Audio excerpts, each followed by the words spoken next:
In anticipation for Dillian Whyte versus Povetkin, I thought to cover one of the body snatcher's injuries which he suffered whilst in combat. In this video, I'm going to look at Dillian Whyte's shoulder injury which plagued him during the 2015-2016 period and caused him a little bit of trouble when he fought Anthony Joshua back in 2015, and what he accounts to as giving him a serious diminished performance in that fight. Despite an exciting and evenly matched fight, Anthony Joshua came out with the victory back in 2015 with a knockout in round 7. If you don't know me already, my name is Matthew Fayiza and I'm a medical student from London interested in sports medicine. Make sure to like, share and subscribe to the channel so you don't miss out on any videos in the future and so you can join this ever-growing sports medicine community. Before we get underway, if you have any videos or injuries that you would like me to cover, boxing or otherwise, make sure to drop it in the comments down below. In 2015, in the build-up to the Anthony Joshua fight, Dillian Whyte suffered a shoulder injury.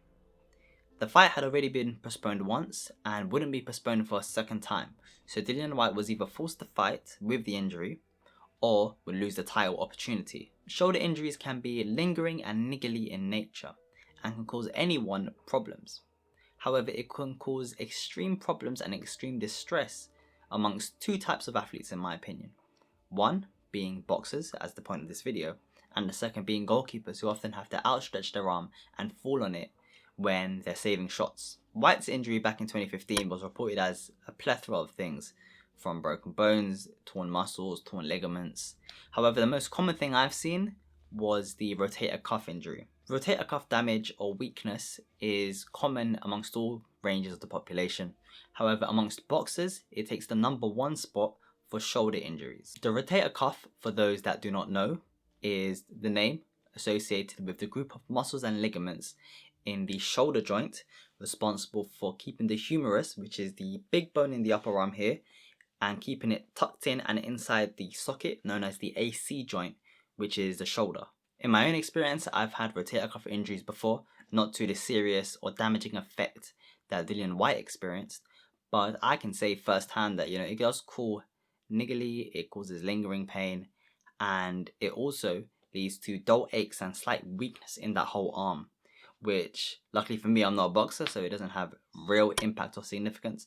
But for someone like Dillian Whyte who uses the arm regularly and with ferocious power and intensity, that little bit of damage can cause mass reduction in power. In Whyte's case, he suffered a complete tear, known as a grade 3 tear, to the rotator cuff, which can happen either it causing it to snap or an accumulation of micro tears which don't heal properly as a result of an inadequate supply of blood to that region. Any slight injury to the rotator cuff is not only going to kind of express in the form of dull aches and pains as I mentioned before, but reduced power when punching, reduced shoulder mobility and flexibility, and as a result a reduced range of motion, which is particularly problematic when you understand the physics and the movements involved when boxing. However, I will say, watching the fight back again before I made this video, the body snatcher did look like he still had that power and ferocity in his punches.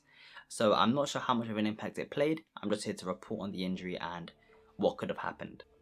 As you can imagine, boxing increases the likelihood of rotator cuff damage, particularly in two instances.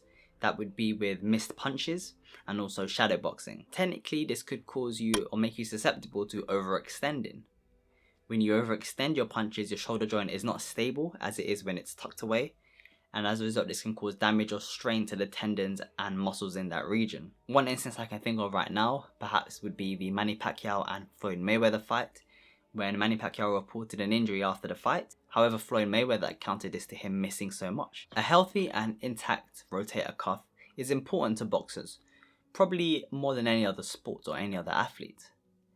And it's imperative because an intact rotator cuff, as I said before, allows for full range of motion in the shoulder, allowing boxers to internally rotate and externally rotate their shoulder joint and their arm, and this allows them to throw a different array of punches, such as hooks or jabs. To describe that kind of the mechanism of injury that, tendons have when they tear, I like to compare them to elastic bands, which is probably most relevant here, as boxing is all about coiling up and kind of springing out of that locked state to kind of transfer as much power as you can. If we think of elastic bands, when we stretch it, it has the most elastic potential at its kind of maximum stretch, and as a result, if you pull it further, it's going to cause it to snap or tear. That's the same as muscles or tendons. Muscles or tendons are like elastic bands. When you pull them too far, it's going to cause them to sprain or strain, and as a result, push them even further, and they're going to snap. As Whyte had to have surgery to repair the tendons, we can rightly assume it was pretty bad tear, and was most likely a grade 3. But for the average person, these injuries can naturally occur in the gym, for example, when bench pressing and not warming up correctly. Simple exercises you can do is warming up with these 2 exercises prior to working out or doing boxing. These involve using small weights or resistant bands to help condition the rotator cuffs prior to kind of going full out. Time out from the injury can vary, if it's a minor tear or it's a minor strain, then potentially it could only last, a couple of weeks.